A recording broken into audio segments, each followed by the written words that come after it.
Namulatan ko si nanay na nakatunghay sa akin. Hindi ko inaasahan na pupunta siya dito sa hospital ngayon. Naupo ako at hinanap agad ng mga mata ko si Rafael, pero wala siya roon. Si Ate Vicky lang ang namataan ko na kasama ni nanay. Nay, ate, kailan po kayo dumating? Kanina lang umaga, tinawagan kami ni Rafael, kaya nagpasama ako sa ate mo dito. Bakit hindi mo man lang ako naisipang tawagan, Angela? Tanong ni nanay. Napatungo ako. Totoong hindi ko na sila tinawagan dahil hindi ko alam kung paano ako lalapit muli kay nanay. Kasi okay na po ako, Nay. Mapapagod lang po kayo sa biyahe. Pagsisinungaling ko. Matagal bago siya nagsalita, pero ramdam kong pinagmasdan niya ako. Kumusta na kayo ni Rafael? Okay na po kami, Nay. Nag-uusap na po kami. Sagot ko. Kumusta na ang apo ko?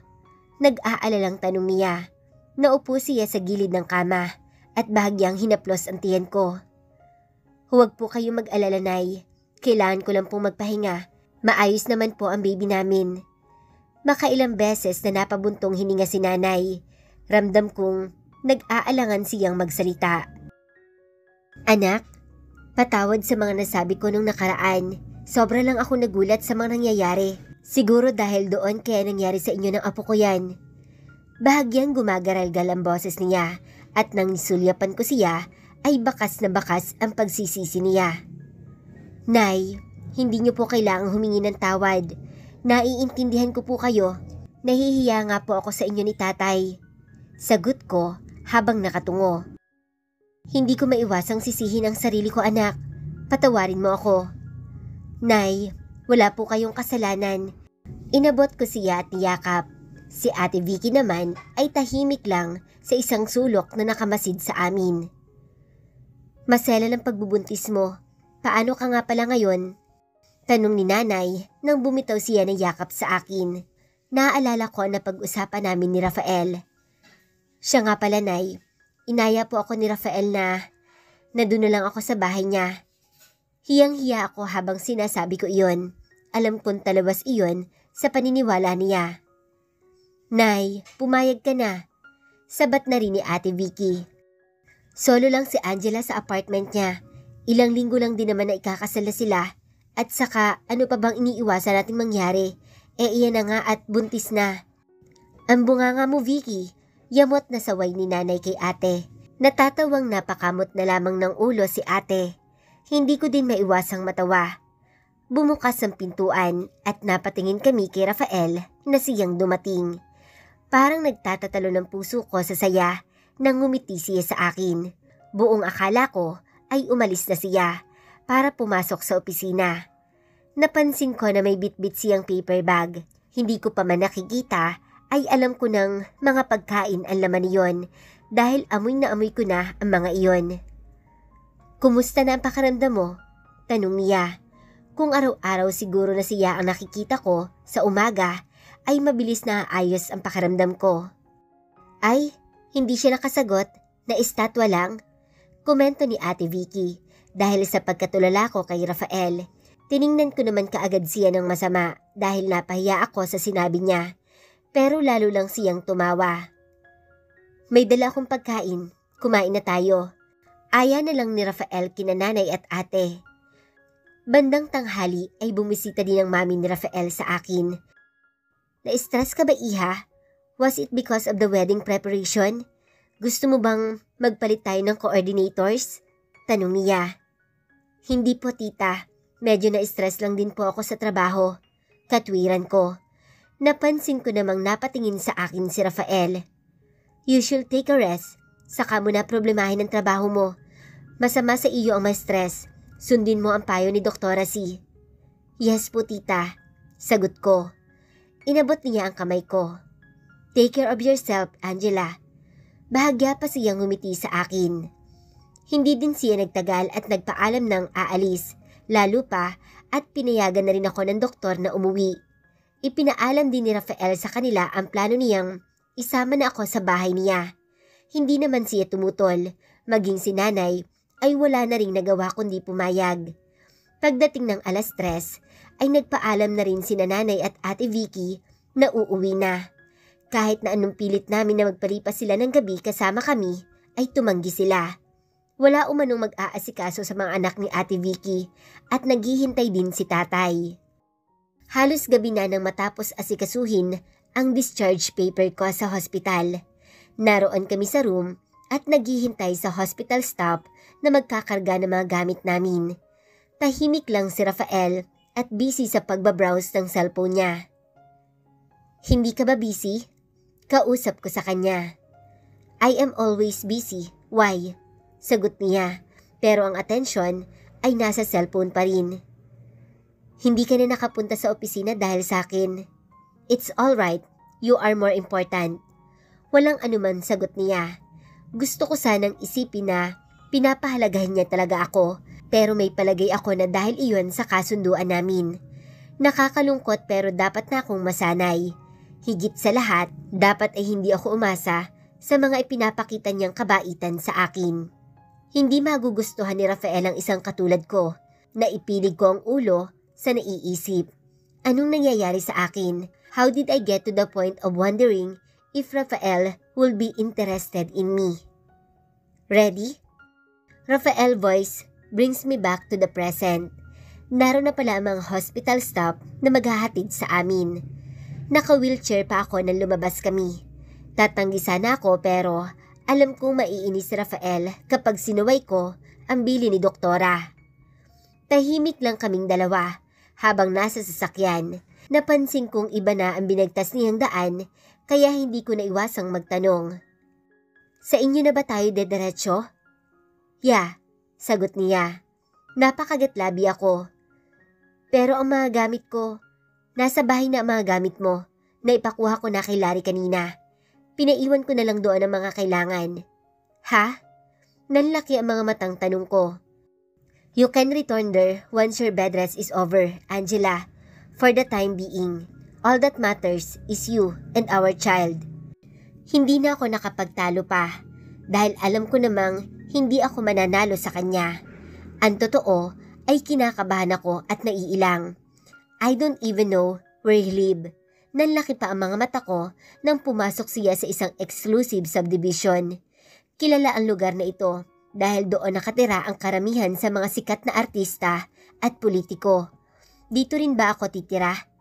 Tiningnan ko ang paligid at kahit medyo madilim na, ay kitang-kita pa rin kung gaano kaganda ang mga bahay doon. Each home feels like a palace, and even the gardens are exquisitely landscaped and well-lit. Hindi talaga ako makapaniwala sa mga nakikita ko. Sinulyapan ko si Rafael na nakatutok lang sa daan ang mga mata. With his good looks and fortune, I'm sure a lot of ladies are swarming around him to catch his attention. Naalala ko nung gabing sabihin ko sa kanya na buntis ako. Madami siya noong kasamang barkada at babae. Nagtutungo pa rin kaya siya sa bar na yon? Tumigil ang sasakyan niya sa tapat ng isang malaki at modernong bahay. Hindi katulad ng mansyon nila Don Miguel. Higit na malinis tingnan ang disenyo niyon. The enormous and board glass window on the second level of the house complement the architecture even further. Pagdating sa loob ay lalo akong namangha. The layout is modest, but the furniture scream wealth. White and black are the primary use throughout the space. Maging ang mga lighting ay moderno din. Sinalubong agad kami ng dalawang babae. Ang isa sa kanila ay nasa 50 na siguro ang edad. Medyo bilugan ang kanyang katawan at maiksi ang buhok. Ang isa naman ay halos kaedad ko lang o nasa 30 na. "Sir Rafael, magandang gabi ho," bati nila. "Good evening. Meet Angela, ang mapapangasawa ko. Masela ng pagbubuntis niya kaya dito siya tutuloy. Please take care of her, lalo na kapag wala ako dito. Bawal siyang mapagod." Ang mga mata nila ay dumako sa akin at alam kong namumula na ako sa hiya. "Magandang gabi po, Ma'am Angela." Bati nila sa akin. Hindi ako sanay na tinatawag na ma'am, kaya nahihiyang ngumiti na lang ako sa kanila. "Angela, sila naman si Aling Neng at si Jessica. Sila ang makakasama mo dito." Pakilala din ni Rafael sa dalawa. "Magandang gabi din po." Nauutal na bati ko sa kanila. Tila naman nagtaka sila, lalo na iyong si Aling Neng. Inayos na po namin sir ang mga gamit ni Ma'am Angela sa kwarto ninyo. Pagbibigay alam nila. Nagtatanong ang mga matang napatingin ako kay Rafael pero sinulyapan lang niya ako. Thank you. Aakit na kami sa taas, sagot niya. Agad naman tinulungan nila kami sa mga dala namin. Panay din ang pag-alalay sa akin ni Rafael na animoy may sakit ako at hindi kayang maglakad mag-isa. Walang kwarto sa baba. You should avoid using the stair, Angela, kaya lahat ng kailangan mo ay dadalhin na lang nila dito sa'yo. Pagdating sa loob ng kwarto ni Rafael ay namangha ako sa lawak noon. May sariling CR, TV at sofa. Sa isang tabi ay may study table din at bookshelf. Pagkaalis ni na Aling Leng ay kaagad ako nagtanong sa kanya. Dito ako magstay? Sila ang kusang naglagay ng mga gamit mo dito. We're getting married, so they assume na magkasama tayo sa room. Don't worry, sa ibang kwarto ako matutulog. Ayaw ko lang makahalata sila sa atin. Kapag nangyari yon, malaki ang chance na makarating kay ma'am na hindi tayo magkasama sa kwarto at baka magduda pa sila. Naiintindihan ko, sagot ko. Nagulat pa ako nang hawakan ako ni Rafael sa kamay. Usual dress, ang sabi ni doktora. Bed rest ka ngayon. Nakangiti niyang sagot. Napanguso ako pero sumunod din. Napakalambot ng kama ni Rafael at nalanghap ko pa ang pamilyar niyang amoy sa mga unan. Pagkaupo ko ay inayos pa ni Rafael ang mga unan sa likuran ko. Anong kailangan mo para malibang ka? Cause honestly, I will not allow you to leave this bed. Diyan ka lang maghapon. Cellphone, tablet, at saka magazine na rin siguro, sagot ko. Got it, sagot niya. Paano ka? San ka matutulog? Tanong ko sa kanya. May tatapusin lang akong trabaho. May mga meeting ako online. Then pupunta ako sa isang guest room para doon matulog. Pwede din ako sa sofa. Don't worry about me. Nakakahiya naman. Ikaw pa ang aalis sa sarili mong kama. Pwede din namang hindi na if you want. Nakangising sagot niya. Natigilan ako sa narinig at agad na nag-init ang pisngi ko. Kunwari ay inirapan ko siya. Kahit pa ang totoo, ay apektado ng sinabi niya ang tibok ng puso ko. Tatawa-tawa lang naman siyang bumalik sa table at binuksan na ang laptop. Maya-maya ay narinig ko nang may kausap siya. Talaga namang napakasipag niya. Siguro ang swerte ng babae na mamahalin niya. Sa sandaling nakilala ko siya, alam ko nang mabuting tao siya. Sayang nga lang at nagkakilala kami sa panahon na magulo ang buhay ko. Siguro, kung may ipagpapasalamat ako sa sitwasyon ko ngayon, iyon ay ang nakilala ko siya. Ang nakakatakot lang, parang lumalalim na ang paghanga ko sa kanya. Napabalikwas ako ng bangon nang mamataan ko ang paligid ko. 8:00 na pala ng umaga. Tinanghali na ako ng gising dahil hindi agad ako dalawin ng antok kagabi. Pero maging si Rafael ay nagtrabaho hanggang madaling araw. Hindi ko na namalayan kung anong oras ba siya umalis sa harapan ng laptop niya. Akmang tatayo na ako nang marinig ko ang boses niya. Where are you going? Napapitlag ako. Nilingon ko siya na nakatayo sa isang tabi. Bihis na siya at kung ako ang tatanungin, lubhang nakakaakit siya kapag ganoong business suit ang kanyang suot. Kanina pa kaya siya dito? Nakakahiya naman ang gulo-gulo pa ng aking buhok. Sino ba naman ang gaganahang magising sa ganitong hitsura ko? Pupunta lang ako sa CR. Katwiran ko. Kailangan ko makapaghilamos man lang. Let me help you. Huwag na, kaya ko naman. Mabilis na sagot ko. Baka makita pa niya ng malapitan ang hitsura ko. Ni hindi pa ako nakakapaghilamos. Akman lalapit pa rin siya, pero mabilis kong itinaas ang mga kamay ko para pigilan siya.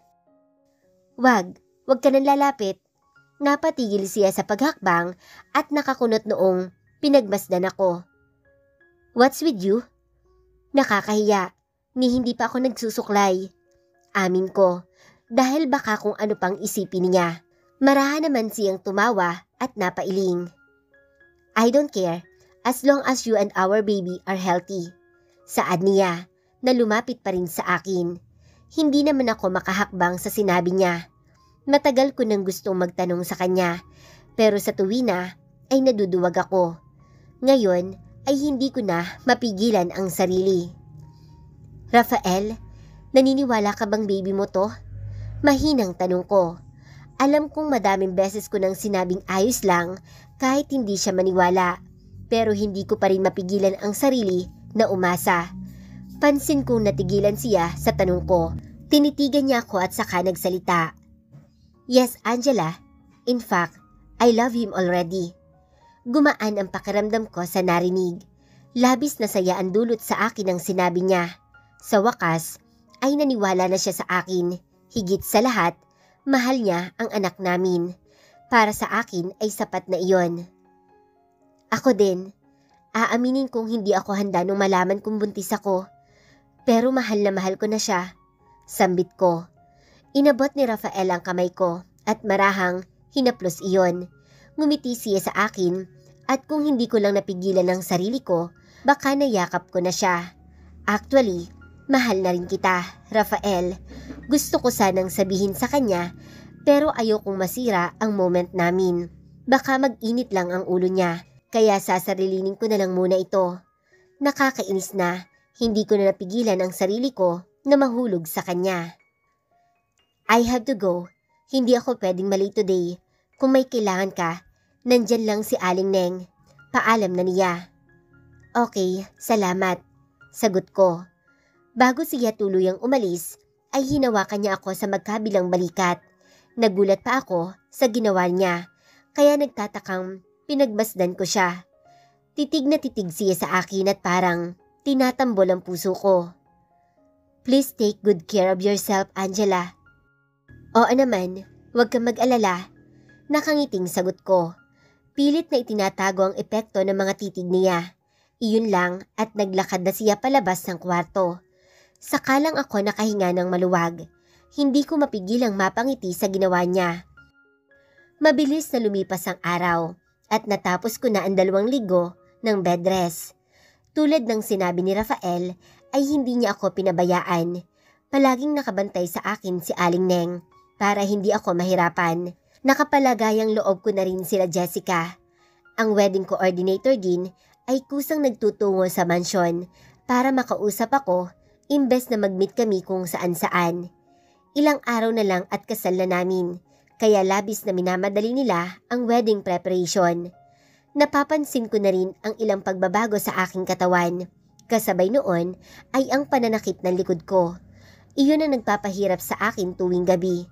Sabi naman ni Doktora C ay normal lang iyon. As of Rafael, as usual ay napaka-busy niya sa trabaho. Madalas ay gabi ni siya nakakauwi pagkatapos ay maagang umaalis. Pero hindi siya nakakalimot na kumistahin ako. Isang araw nga ay umuwi siyang may dalang mga damit na pambuntis. Kinikilig ako dahil naisipan pa niya akong bilhan kahit hindi naman ako nagdidemand sa kanya. Sigurado ka bang papasok ka na bukas? Tanong niya sa akin. Kakauwi lang niya galing trabaho. Naroon kami sa kwarto at ipinalam ko agad sa kanya na tapos na ang bed rest ko at papasok na ako sa opisina kinabukasan. Oo naman, sagot ko. Sinulyapan ko siya pero agad ako nag-iwas ng tingin nang makita kong hinubad niya ang long sleeve na suot niya. Hindi ko kayang tagalang tingnan ang katawan niya na nakabalandra sa akin. Naramdaman ko pa ang pag-init ng pisngi. Mabuti na lang at hindi niya napapansin iyon. Nakakahiya ka, Angela. Pinagnanasahan mo ba siya? Sita ng matinong bahagi ng utak ko. Iniisip ko si Rafael. Lalaki din siya. Wala man lang ba siyang nararamdaman kahit na magkasama kami sa iisang kwarto ngayon? Ipinilig ko ang ulo. Kung ano-ano ang iniisip ko. Kailangan ko na talagang pumasok sa trabaho. Ilang araw na lang at kasal na natin. Komento ni Rafael na nagpabalik sa aking katinuan. Sa tono niya ay nahalata kong ayaw niya pa akong payagan. Hanggang ngayon na lang yung leave ko. Pwede kong kausapin ang boss mo. No, mabilis na sagot ko. Tinitigan niya ako at sinalubong ko iyon. Ayaw kong isipin nila na ginagamit kita. Please, pakiusap ko. Napabuntong hininga siya. Okay, kung yan ang gusto mo, basta payag na si Doktora C. Pinagbasdan ko siya. Nakapagbihis na siya at prenting na upo sa sofa. Binuksan niya ang TV at naghanap ng mapapanood. Maagap yata siyang nakauwi ngayon. Maagap ka yata ngayon? Komento ko. Yeah, pinilit kong tapusin ang trabaho nitong mga nakarang araw dahil ilang araw na lang at kasal na natin. Hindi naman ako makakabalik agad. Where do you want to spend our honeymoon? Walang anumang tanong niya. Ako naman ay para lalong nag-init ang mukha. Angela? Untag niya sa akin. Paglingon ko sa kanya ay nakakunot noo siyang nakamasid sa akin. Ah, right. Sabi ko nga, huwag na tayong lumayo. Sa Palawan na lang. Okay, sasabihin ko kay Rose. Sagot niya habang ang mga mata ay nakatutok ulit sa TV. Wala kang plano ngayong gabi? Naiilang na tanong ko. Like what? Tanong niya habang hindi pa rin ako nililingon. Ewan ko, dun sa bar, hindi ba nagpupunta ka doon? Lakas loob na tanong ko. Hindi siya sumagot kaya sinulyapan ko na siya pero sinalubong ako ng mga mata niya. Alam kong pinipigil niya ang ngiti. You mean, kung hindi na ba ako pumupunta doon kasama ng mga barkada ko para maghanap ng babae? Nakangisi siya sa akin. Lalo namang nag-init ang pisngi ko. Paanong nahulaan niya ang iniisip ko? Hindi, nanibago lang ako na maaga ka. Alam ko namang kasama sa usapan natin na pwede ka pa ring. Kung iniisip mong nagpupunta ako doon kaya ako ginagabi, you're wrong. Don't worry. Hindi naman. Sorry, natanong ko lang. Napatungo ako sa pagkapahiya. Nawalan ako ng ganang pumunta doon. I don't know why. Sagot pa niya. Itunoon na ulit niya ang atensyon sa TV, kaya hindi na ako nagtanong ulit. Somehow, natutuwa ako sa kaalamang hindi na siya nagtutungo sa bar na iyon. Hindi ko nga lang alam kung hanggang kailan. Alam ko naman na maling bawalan ko siya. Malinaw naman sa kasunduan namin na malaya pa rin kaming magpakita sa iba. Sa kaso ko naman, nauunawaan ko kung bakit binabawalan niya ako kay Oliver. And honestly, kahit ako sa sarili ko ay gusto kong iwasan si Oliver. Nasa ganoon akong pag-iisip nang masulyapan ako ulit sa gawin ni Rafael. Nagulat pa ako nang mahuli kong nakatitig siya sa akin. Hindi ko mabasa kung ano ang iniisip niya. Pero ang mga tingin niya ay sapat na para lalong magulo ang aking sistema. I wonder if he looks at the other woman in the same way. Parang ang sakit namang isipin kapag habang kasal kami, mahulog siya sa iba. Heto na nga ba ang sinasabi ko? In love na ako sa kanya. Kaya kung ano-anong pumapasok sa isip ko. Mali ito, pero ano ang magagawa ko? Ang hirap hindi mahulog sa isang tulad niya.